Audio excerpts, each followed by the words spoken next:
What is up, YouTube? It's Kingfisher745, and welcome to the next to the last part of the Spec Ops 22 task list. In this one, I'm going to show you where we left off up until the final two tasks, but mostly focusing on collecting demon skulls.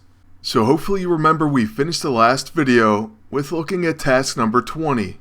Task number 20 and task 19 are the same in that there is a very easy and unstable ISO efficient way to complete them.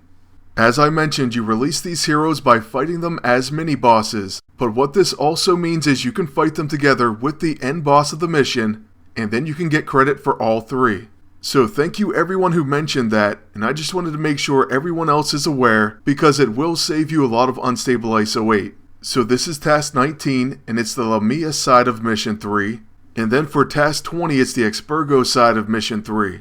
Like I said, make sure you fight them all together with the end boss, and then two things will happen by the time you complete both of these tasks. For one, you're going to get the blueprint for the Hallowed Flamethrower. This research is not one of the tasks, so you don't have to worry about completing it until you feel like it. Or truthfully, not until you have the extra unstable ISO 8. However, this is part of the Hunter set. It's an AoE weapon that is hallowed, and also removes debuffs. That is, if you're using it with another piece of the set. By the way, its research takes 36 hours and costs 100 unstable ISO 8 and 5,000 silver. Then the other thing that happens when you complete 19 and 20 is you also get credit for 21. So with all the allies recovered, we can now move on to task number 22. And we do get 200 experience as well. Then moving on to task number 22, you have to retrieve the Darkhold, which by the way you'll get automatically once you complete all the London missions. So yeah, just finish both sides of mission 3 and you will receive that item. Now as for the demon skulls, I've been told by so many people how I should collect these. So I do want to thank everyone who shared their tips. Now I'm going to share it with all of you and show you it in practice. So first of all, you will need access to mission 4. This shouldn't be a problem if you already got the Darkhold. Okay, so next what we're going to do is go into mission 4, and of course you'll have to skip through the dialogue. Once you get past that and the threats start to appear, what you're going to look for is any demon encounter, especially one that has 3 waves. Sometimes you'll see 1, and sometimes there will even be 2 of these encounters. If you don't see any, the safest bet is to go ahead and abort the mission. Don't worry, I'm going to show you why I say that. To be honest, any demon encounter can drop a skull, but I've never had any problems getting them in a 3-wave encounter. Next, what I like to do personally is use Quicksilver and also Deadpool, but you can feel free to choose any character who has multi-hit attacks. Really, Quicksilver is going to be the key, especially a Scrapper. He is going to get a ton of hits. So let's go ahead and load this one up and then we'll get started. Like I said, when I'm trying to get opponents to drop an item, I always go with multi-hit attacks, and I try to avoid big one-hit weapons or finishes. Whether it's superstition or not, that's just the way I've always done it. I also really like to see crits. But anyways, with Quicksilver you can use blinding punches, and then he'll also get a tag team because of the Infiltrator. Our first round of attacks didn't produce anything, at least nothing that I can see, but our second round of attacks is a different story. We got a demon skull to drop, and that's going to be it for this fight. You're only going to see 1 per battle, so it doesn't matter how many enemies you face, although the 3 waves gives you much better chances. In fact, when fighting 3 waves, I don't think I've ever not gotten a skull, so that's why I recommend those. Now you could actually lose the encounter if you really wanted to after you got your skull, but I think it's even easier just to go ahead and defeat it, and then if you have to, abort the mission. And once again, just because it bears repeating, I do think you should abort the mission if there's no more 3-wave demon encounters. Right after we take out this final wave, I'll show you why. In this one we're facing 2 bruisers, so if you do have a blast or Deadpool it could help you out. But really I don't worry too much about that counter class. It's not like these demons are that tough. Instead we're just going to focus our attacks on the first one to act, and then we'll deal with the other one when it's time. After my agent gets a turn with his axe, he'll easily finish off the top demon. Then our Deadpool, who does happen to be a Scrapper, is going to attack the bottom demon, and we'll use a Bang Bang Bang. This is the ability that I would recommend when farming skulls, although there are plenty of other options like a 21 gun salute or Squirrel Girl, and that's just to name a few. Okay, so we got our skull for that fight, And now what I'm going to do is go ahead and show you a 2-wave encounter and watch what happens.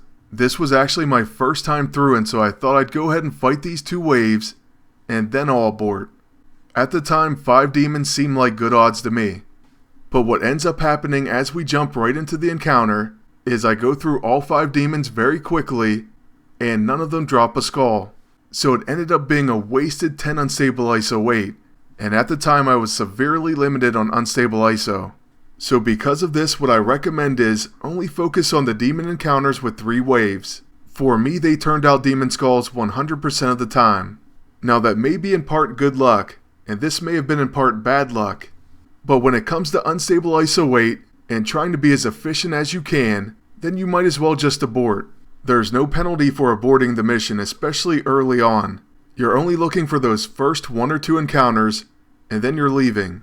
So as we wrap up this fruitless battle, I'm going to go ahead and talk to you a little bit about Blade and my time schedule for finishing the Spec Ops. The last part, aka the finale, will be tomorrow.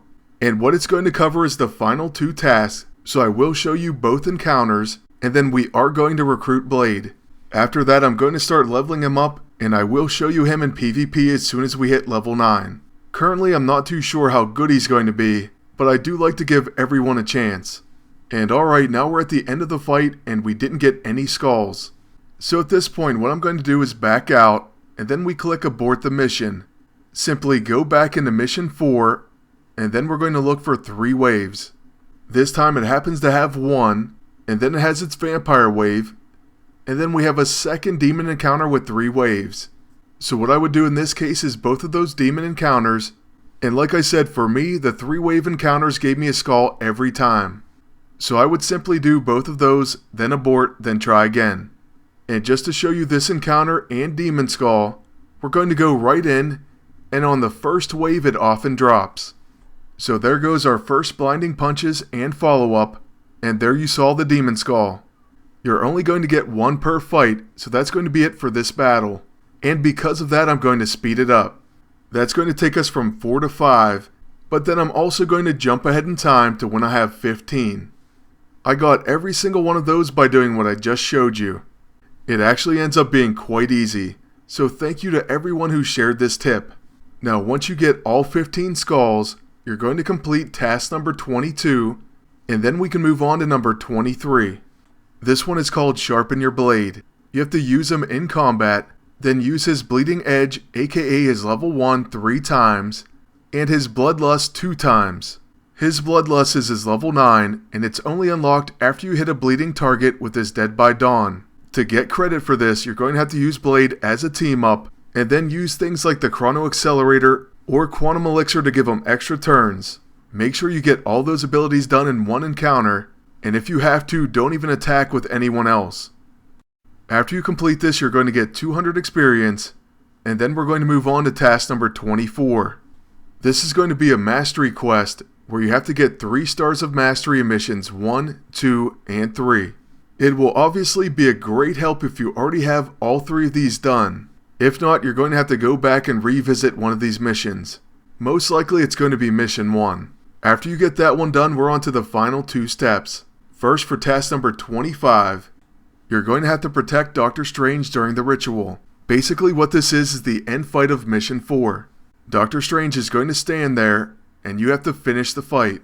Then for the final task, you have to defeat the epic boss Dormammu. He will actually show up in mission 1, but you have to be on the final task. But like I said, I'll show you these final 2 steps in the video tomorrow, and we will finally get Blade. That's going to be it for this one, and I'd like to thank you all for watching. Please leave a like, comment, and subscribe. And until next time, good luck, and take care.